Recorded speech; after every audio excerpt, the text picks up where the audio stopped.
She was asleep when her stepmother crept in with a pair of rusted scissors. Outside, the moonlight danced gently on the compound walls. Inside, the only sound was Amara's breathing, slow, peaceful. A thick strand of her hair, black, long, beautiful, fell to the mat.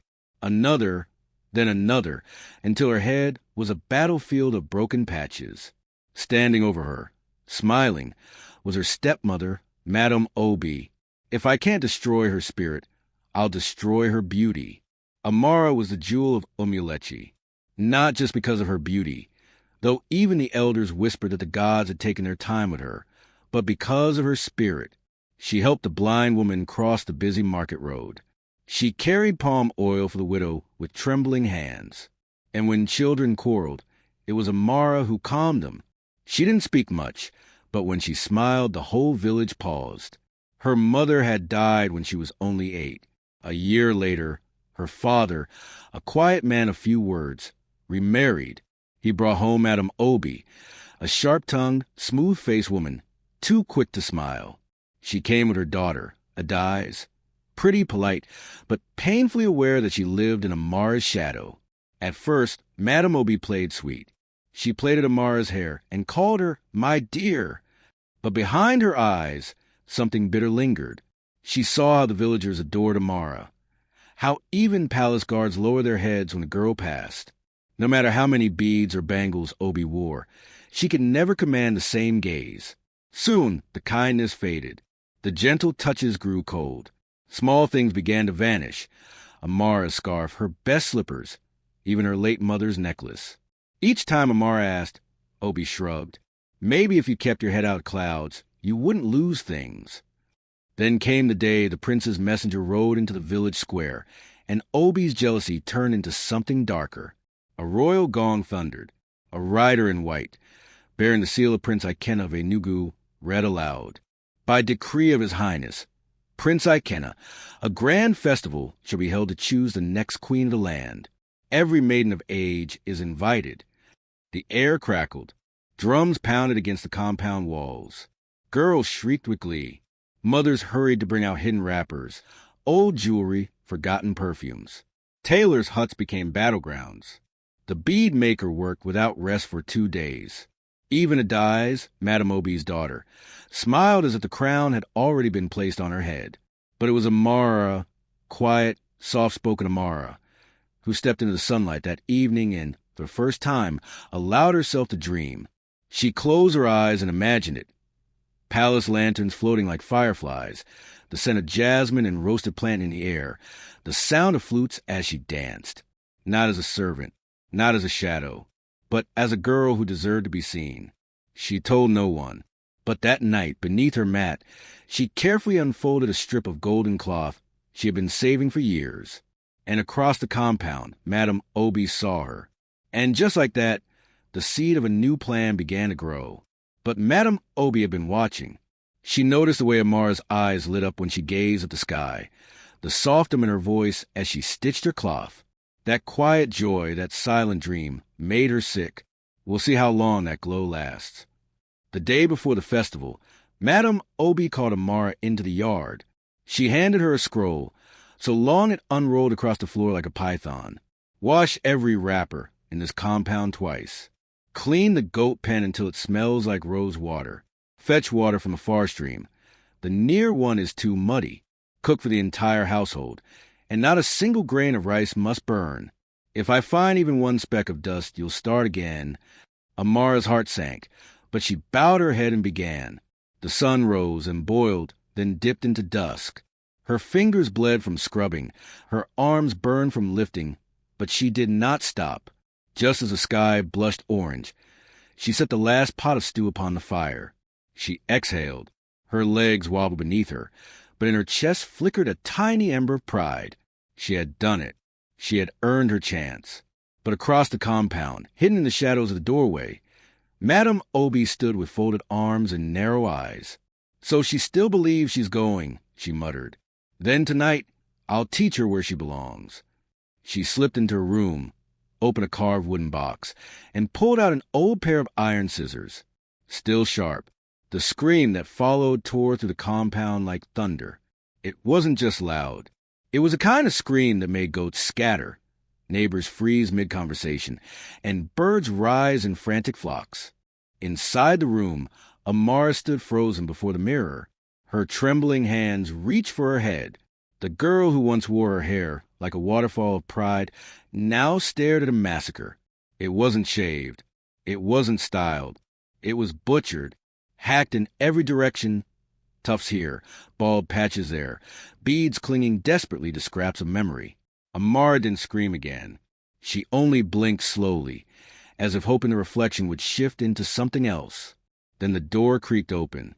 Madame Obi leaned against the frame, arms folded, lips twisted in satisfaction. "What is it, Amara?" she said with mock sweetness. "You don't like your new look? You said you wanted to go to the palace. ABI? Go on then. Let's see if the prince wants a girl who looks like a plucked chicken." Amara didn't reply. She didn't fight. She didn't scream. She reached for the scarf hanging by her bed, the one her mother had left her. With careful hands, she wrapped it around her head, each knot tied like a prayer. Then she turned. She didn't even glance at Madame Obi. She opened the door, stepped barefoot into the sand, and walked, shoulders straight, head held high, toward the edge of the village. There was only one place left in the world that felt safe. Beyond the yam fields, past the whispering palms, stood a small clay hut wrapped in silence and smoke. It belonged to Mama Enchi, a woman so old no one remembered when she had arrived. Some said she spoke to trees. Others claimed she once healed a boy with no heartbeat. But everyone agreed on one thing. Mama Enchi's words could mend what the world had broken. Amara reached the hut's door and collapsed to her knees. Her chest heaved, but her eyes no longer held tears, only ashes. "It's gone," she croaked. "My hair, my pride, my chance." Mama Enchi opened the door without a word. She had already been waiting. Her gaze scanned Amara, not her head, not her scarf, but her soul. With fingers wrinkled like the bark of an old irako tree, she pulled the girl inside. They sat together in silence. The fire crackled. The wind sang through the thatched roof. Then Mama Enchi spoke. "When a lioness walks into the forest, the trees do not ask about her mane. They part because they feel her power." She untied Amara's scarf and ran her fingers gently over the butchered hair, smiling. "They try to humble you with shame," she said. "But shame fears women who rise." From a small calabash, she brought palm oil, cowries, and thread. Together in silence, they braided what was left tight, defiant rows that whispered strength with every curve. She wove in beads, not gold, but carved from bone and wood. Ancient tokens passed to the hands of women who had survived worse. When they finished, Mama Enchi handed Amara a mirror. She looked into it, not searching for beauty, but for what remained of herself. And what stared back wasn't a victim.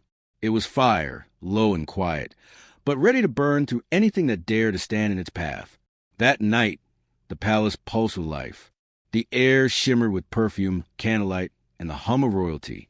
Drummers beat rhythms that made the marble floor vibrate. Laughter floated like smoke, and the grand hall glittered with gold. Girls twirled in gowns stitched with foreign silk, their hair piled high like monuments, dusted in gold, crowned with flowers plucked from gardens no commoner could touch. Then the music shifted, not because it stopped, but because the room felt a presence. Amara stepped through the palace gates. No jewelry, no makeup, no shoes, only a flowing ash-colored dress sewn by her own hands and a crown of short, beaded cornrows that caught the light like quiet thunder. Her bare feet kissed the marble with each step, not begging for acceptance, but declaring, "I do not need your permission." Heads turned. Whispers cut through the hall like knives. Who let her in? She looks like a boy. She must be lost. Laughter. Snickers. But Amara did not blink. She walked as if the marble was laid for her alone, as if she had walked through fire and come out unburned. At the top of the grand staircase, Prince Ikenna paused. His eyes, glazed in the endless parade of lace and hollow smiles, sharpened. He straightened. There was no gold in her hair, no jewels on her neck. But she moved like someone who had fought shadows in silence and carried her light into the open. She did not smile. She did not bow. She stood steady and unshaken. And in that stillness, the entire hall shifted around her. Then, from across the room, a voice, sweetened with venom, cut through the music like a blade. A noble girl in bright silk, eyes narrowed with envy, sneered loud enough for all to hear. Maybe she cut her hair because she wanted attention. Poor thing, so desperate to be seen. Laughter followed. Not the light kind, the cruel kind, the kind that stings like pepper in a wound. Amara stood still, not stiff, still. Her hands did not flinch. Her eyes did not drop. She simply breathed. Then a voice cut through the hall like thunder. I disagree. Silence. Utter silence. Heads turned like grass bent by sudden wind. Even the drummers stopped mid-beat. At the top of the grand staircase stood Prince Ikena, his gaze fixed on the girl with the scarf and fire in her bones. He stepped forward, each footstep echoing like a verdict. She is the most beautiful woman in this room, he said. Not because of her dress, not because of her hair, but because she walked in any way. The hall froze. No one dared laugh now. Amara's chest rose and fell slowly. She did not smile. She did not blink away tears. She simply met his eyes, not as a subject, but as an equal. The music held its breath. Then the prince descended the stairs, his palm open toward her, steady and sure. May I have this dance? Amara did not answer right away. Her gaze drifted to the far end of the grand hall. Half hidden behind a curtain of lace and royalty stood Madame Obi, frozen, eyes wide, mouth ajar, a ghost watching the ruin of her own scheme. Their eyes met. No words passed. None were needed. Then Amara turned back to Prince. And for the first time that night, she smiled. Yes, she whispered. Let's dance. She placed her hand in his. Barefoot girl and royal son stepped onto the floor, and the palace changed. Not the music, not the lights. The air itself shifted. Whispers spread, not sharp like blades, but soft like wonder. She's breathtaking. She walks like a queen. That's the girl with the short hair. But Amara did not hear them. She danced. Not like someone proving herself, but like someone who had already won. Weeks passed. The kingdom pulsed with rumor. Then the drums rolled. A royal decree rang out from the palace gates. By command of His Highness, Prince Ikena of Enugu, the future queen shall be Amara of Omulechi. The city erupted. Drums thundered. Women ululated until their voices cracked. Market stalls closed for celebration. The girl with no shoes. The girl they once mocked. Now crowned. And Madame Obi? She did not scream. She did not beg. She simply disappeared. Faded like smoke after fires consumed all. No one asked where she went. No one cared. Bitterness holds no throne here. Only silence. But Amara, she did not just become queen of a palace. She became a symbol. For every girl ever mocked for being too quiet, too plain, too strange. For every woman torn down for being different, yet rising still. She was not just royalty. She was a reminder. No one can steal your crown when it is built from fire, not gold,